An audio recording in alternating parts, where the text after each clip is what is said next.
Hey guys, here we are. I'm doing actually a bonus video. Someone sent me a link to this on Daily Motion, and I was able to download it so I could kind of break it apart. I've watched the fight like 4 times. It's so hard to do film study on videos that don't have like high quality, right? Because you just miss so much. But first of all, I'd like to say that thank HBO for the use of these clips. All rights belong to them for the clips. The use of my use of these clips is protected under the Fair Use Act for commentary, scrutiny, educational purposes. And yeah, I'd just like to get into the film study. So we've got it's a bonus one, and it's really interesting. And what kind of inspired it is someone, one of my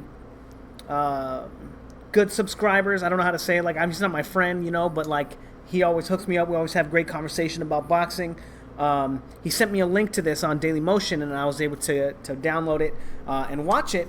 And it was really interesting because I've been wanting to do a film study on this fight for a long time, but I could never find a quality version or anything that I could really break down and give you guys a good quality so you guys could see what's going on, but so I could see what's going on too.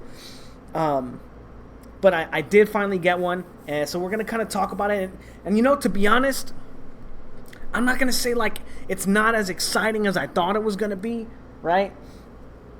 But it's really interesting, and it kind of, like, developed a new wrinkle, in the breakdown and how the fight is going to play out between Canelo. And I just want to share like one really interesting wrinkle with you guys. I'm not sure how long the video is going to be, but this video is going to be about timing, timing and adjustments. We already saw in the Brook breakdown, Golovkin didn't use a lot of, feints, a lot of probes. He kind of just fought the fight off of Brook's ability or Brook's consistency in fighting off the line, right? So Brook would move, and then when he would get planted so that he could throw his punches, he would set down and sit on the line, and Golovkin was able to time him and know when he was going to punch and use his little jab step to close the distance and slip shots when he punched as well, or catch Brook's jab, or try at least, and then set up those opportunities because he realized, Brook is ready to counter now, so he would give him something to counter to get him to open up so he could land his power shots, right? He wasn't always super successful. Brook moved off the line very well. And a lot of times Golovkin was swinging at air, but he knew when Brook was going to punch. He was able to figure out the timing of it so he could avoid most of the shots. And I rewatched the fight, and a lot of the times that Golovkin was kind of getting punched by Brook, Brook wasn't using that same timing. He wouldn't sit on the line, or he wouldn't move away and then sit on the line and give away his timing. He'd be planted on the line. Like, a lot of times it was after a referee's break, and he would just be on the line and Golovkin would come in, so it wasn't as readily available or like easy to read. But I want to get into this film study and then talk about what that means for the Canelo fight. Also, fighting when he fought Jacobs, right? It was a lot of that was timing too. He knew that Jacobs was trying to time his jab and figure out when he was going to punch, and that's how he would kind of deliver his offense as well, as he knew when Jacobs was going to plant to attempt counters, and he knew when Jacobs was just going to be moving on his bike and kind of stuff, and he was able to kind of set up his opportunities. But let's go ahead and get into this fight, and it's really interesting. This is just so... It was really interesting to watch it again. But one thing I want you guys to pay attention to, and I'm just going to kind of go over it real quick, and then we'll go over and break it down. But try to figure out when Golovkin is throwing his punches, because it might not look like at first glance, it might not look like readily available, like super easy to read. But he's timing David Lemieux when David Lemieux puts all his weight on his front leg. That's David Lemieux's kind of tell right here, and that's when he's going to get aggressive or when he's going to throw punches. He likes to step with his punches as well, like Ndongo, right? Ndongo had that huge flaw that Crawford just obliterated him with, that he would put all his weight on his front leg before he would step with his punches, or he would step in and out with his punches, whereas David Lemieux puts all his weight on his front leg. So let's go ahead and like break it down real quick so you can kind of see what I mean. So Lemieux puts all his weight on his front leg, and if he doesn't throw a punch, Golovkin knows that it's safe to throw a punch. We'll see. So right here, puts all his weight on his front leg as he's stepping, and Golovkin's able to see that, you know, he needs to move back from the 1-2, right? All his weight on his front leg, all his weight on his front leg, and as he goes to put all his weight on his front leg, what does Golovkin do? Beautiful. And this comes from Golovkin watching tape. You know, it's not, you know, it might be something that he instinctively picks up too, right? After the first combination, who knows, right? Maybe he's just, you know, a genius, you know. I mean, he is. Boxing genius for sure. But steps on his front leg, and he's able to catch Lemieux's jab and shoot his own jab right there because he knows Lemieux's timing. Again, right there again, Lemieux puts all his weight on his front leg, and he goes to put all his weight on his front leg, and Golovkin slips the jab and shoots his own jab in there. Then Lemieux is stepping around, right? And as he's stepping around with all his weight on his left leg already, Golovkin knows it's safe to punch right there. He knows that no counters are coming back. He knows that Lemieux, for his own particular rhythm, he's not in a position to throw a counter. Again, the same thing. Same thing. We'll go ahead and look at those again. Steps all his weight on his left leg. He doesn't punch, and he's circling, and Golovkin knows that it's safe to punch. All his weight on his front leg. And he feints, and Golovkin wisely moves back. Again, the tell is putting all his weight on his front leg. Again, right there, circling. Circling again, getting caught because he puts all his weight on his leg, and Golovkin knows that that's a safe time to punch. Again, the same thing. And he's able to just time David Lemieux, and David Lemieux never really gets into the fight because he's already told Golovkin every single time he's going to punch. You know, again, steps with the jab. Golovkin's able to slip it and land his own jab because David Lemieux is kind of stuck in his own rhythm. Again, right there, beautiful. And he knows that he's gonna get Lemieux when he leans in to put all his weight on his front leg again and just walk into punches. And he's just able to time him with this again, knowing when he's in danger too. Lemieux puts all his weight on his front leg and starts moving forward.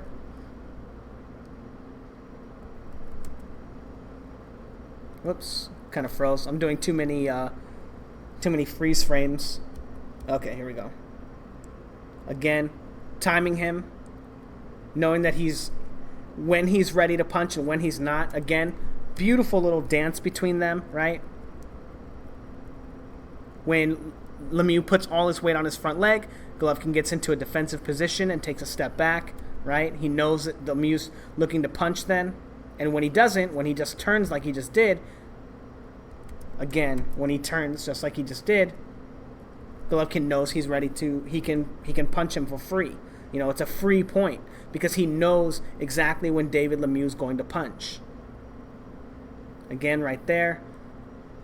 Beautiful. And just very smart. And he doesn't even have to, because he has this knowledge, because his opponent is telling him, okay, 1, 2, 3, punch. 1, 2, 3, punch. You know, David Lemieux's never going to be able to get into this fight. As you can see, Golovkin's able to read it and take a step back whenever he needs to and not take punches.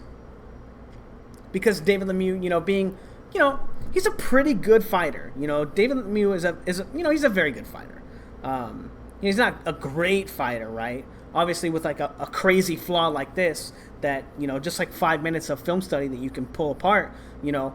I'm not saying like, oh, I've seen all your, you know, like in that, and is it Enter the Dragon with Bruce Lee and that guy challenges him on the movie set? I've read all your books. I know all your moves. And then he gives him like this crazy super hard fight. It's not like that, like where I watched, you know, half an hour of David Lemieux getting his butt kicked because of this timing that I think I'm going to go in there and beat David Lemieux up. But for like a professional fighter, like a real consummate professional like Golovkin, he's easily able to pick this apart. And this is something else that was really beautiful that I loved about Golovkin in this fight in particular. So David Lemieux starts to feint on his step, right? He's figured out too that Golovkin has the timing, and he's like, oh shit, this sucks, right? So he steps, and he knows that it's coming, so when he goes to step and shoot his jab, he takes a slip. Golovkin eats that jab, right? Because David Lemieux's a good fighter too, right? Just like I said, on all your moves, right? He's still able to pick up on patterns and rhythms and timings of his own. But after getting hit with that jab, defensively responsible when he needs to be, because Golovkin respects David Lemieux's power, he turns away from the right hand and moves out. You know, beautiful defense. Even when his own timings and his own rhythms and his own patterns, like Golovkin is making a pattern of countering David Lemieux's lead left leg, kind of, I guess you would say, and he's able to be defensively responsible when his own pattern is getting picked apart. But again, David Lemieux goes to step with his jab and put his weight on his right leg, or his left leg, and Golovkin is able to time him. Able to time him there too, right? Take a step back and know that he's not in position to punch. And he does this throughout the entire fight. To be honest, you know, there probably is a lot more that goes into it. But for the most part, this is the biggest indicator of why David Lemieux lost the fight. It's because he was too easy to read when he was going to punch again, right? Golovkin able to tell when David Lemieux is going to try and set his punches up, and able to just move back.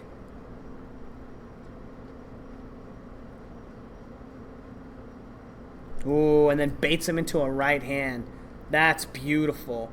Exactly. So, like, again, he knows exactly when Lemieux's going to punch, right? So he's able to take a step back, like feint in himself, take a step back and bait David Lemieux to commit to his jab and land a right hand. Beautiful boxing, you guys.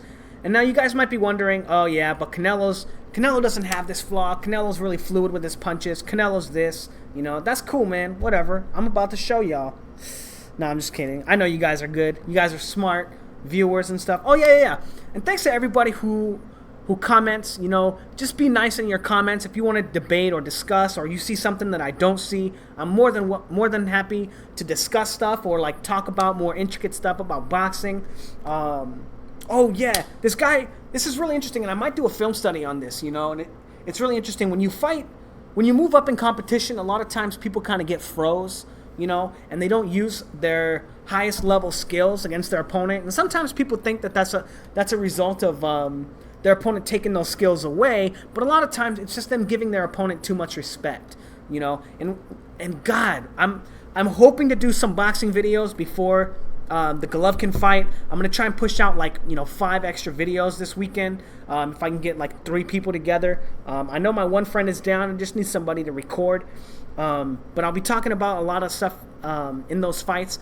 And but the film study that I might do is specifically on fighters not fighting to their potential in their biggest fights, you know. And in particular, this one is going to go out to one of my favorite fighters, you know, back in the day, was Victor Ortiz. I loved watching Victor Ortiz fight, man. He was so goddamn fun to watch.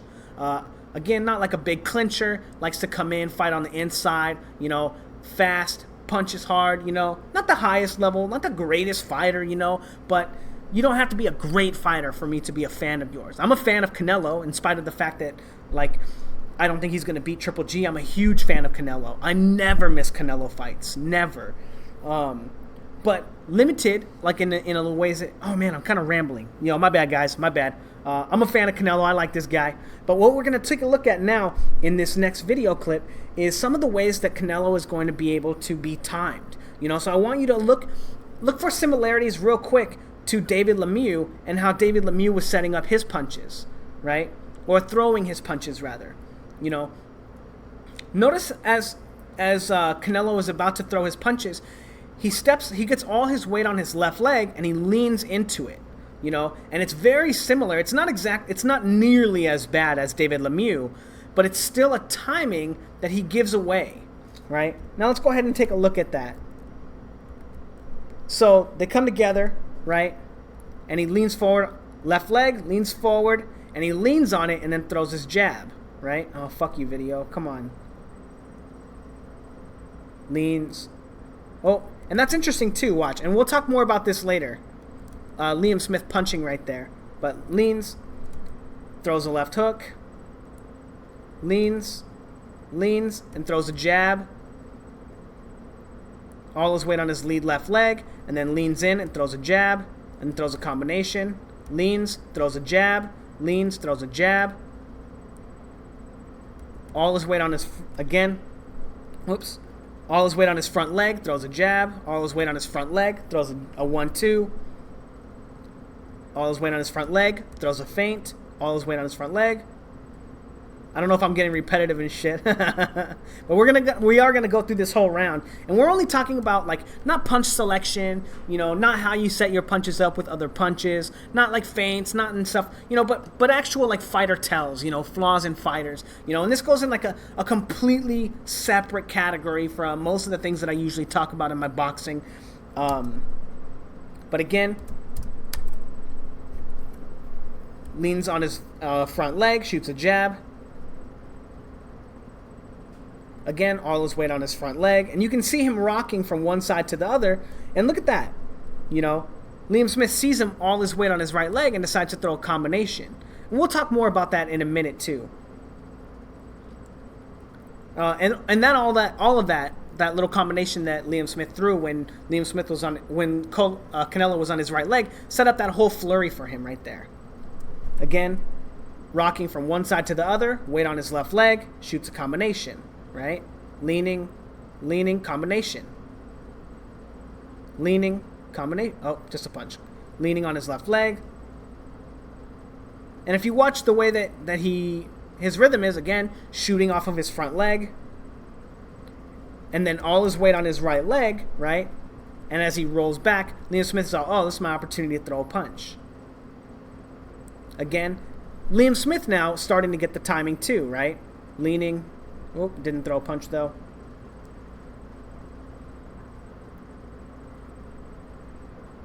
And you know, you kind of start to, and now, interestingly, you know, Canelo trying to break his own pattern. You know, I wonder if that'll be something that he's worked on enough in his fight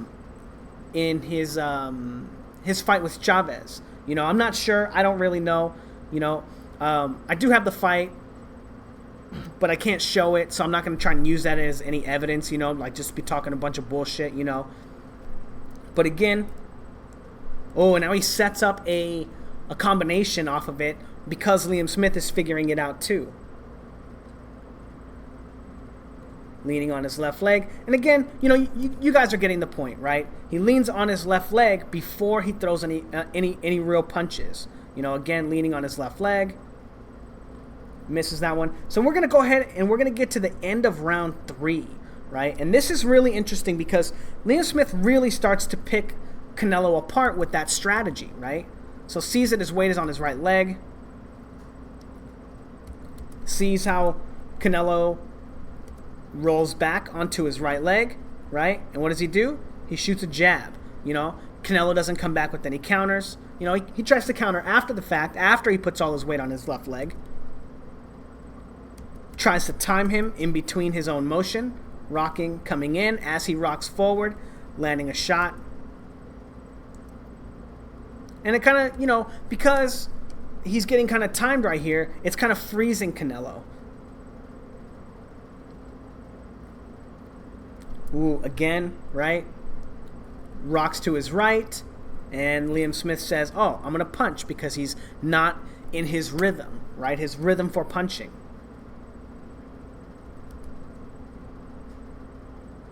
Tries to time him coming in, right? So when he's about to put all his weight on his left leg, he tries to shoot an uppercut and catch him with the shot. You know, and it's really interesting because a fighter that, you know, like Liam Smith's not a bad fighter. He's not a great fighter, right?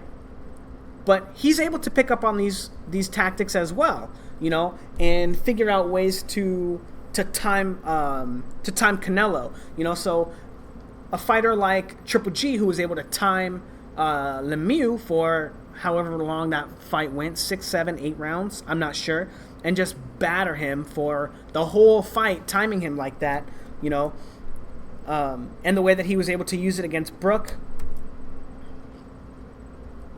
And then, you know, Canelo being a little cognizant of his own little pattern right there. But anyway, Golovkin's going to have a lot of similar success. Oh, again, Liam Smith times him, catches him throwing the jab. And interestingly, you know, I'm not sure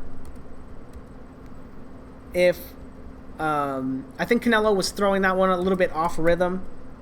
He throws it while he's stepping. But if Liam Smith is able to pick up on patterns like this, I think that Golovkin is going to be able to do the same exact thing, but much worse. Again, all his weight on his right leg, free punch, catching him in between punches, right? Timing him again, and Canelo, you know, trying to change up his own rhythm too, trying to punch to move off of that timing because he knows he's getting timed. Again, like moving all his weight to his left leg, and Liam Smith shoots a jab to control him. Shoots some jabs to control him. Shoots a jab to control him. Shoots a jab to control him. And then, boom, rips an uppercut. Because he knows where Canelo's head's going. Where he's going to put it all the weight over his right leg. Catches him with this beautiful uppercut.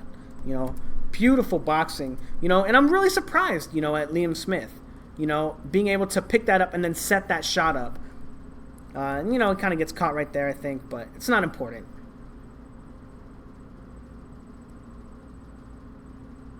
Again, you know, Canelo with all his weight on his right leg, getting caught with a shot, not really in a position to time or to counter. Again, in between timings, in between his own rhythm.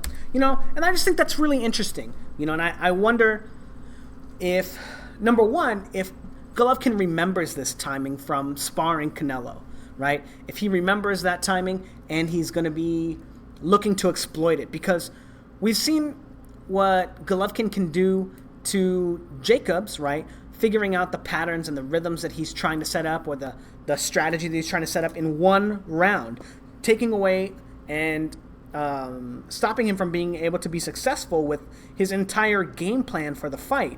After seeing that pattern or that tactic just one time, right? This is a fighter that Golovkin has fought, you know, I don't know how many rounds, you know, but they sparred from, I think, multiple camps, you know, at least one camp, you know, at least a full camp they sparred. So I think, like, you know, 18 rounds maybe he has already have sparred with Canelo. And I'm just pointing that out of my ass. I think I heard 18 rounds. I don't know, you know, but they have sparred multiple times for sure. And it'd be really interesting to see if Canelo has kind of ironed that little wrinkle out of his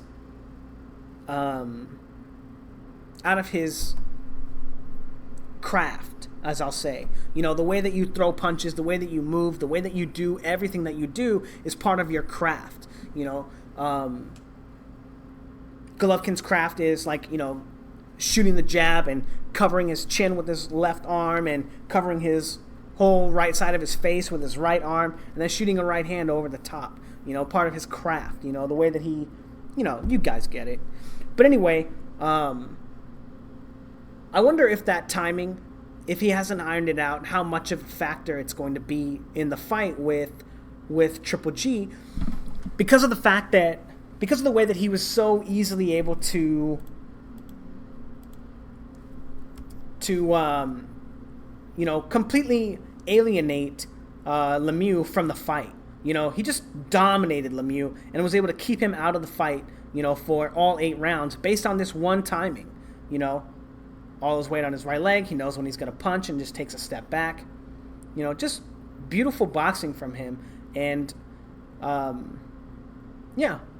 Anyway, let me know what you guys think about timings. I was doing like a Mayweather craft video, you know, talking about adjustments and craft, and it's just, there's like so many goddamn fights, because, like, you know, 80% of that guy's career is, you know, championship fights. So figuring out where to start, you know, where to start talking about craft. I've been thinking about just changing it to a timings video, because that is one of the things that Mayweather does the best.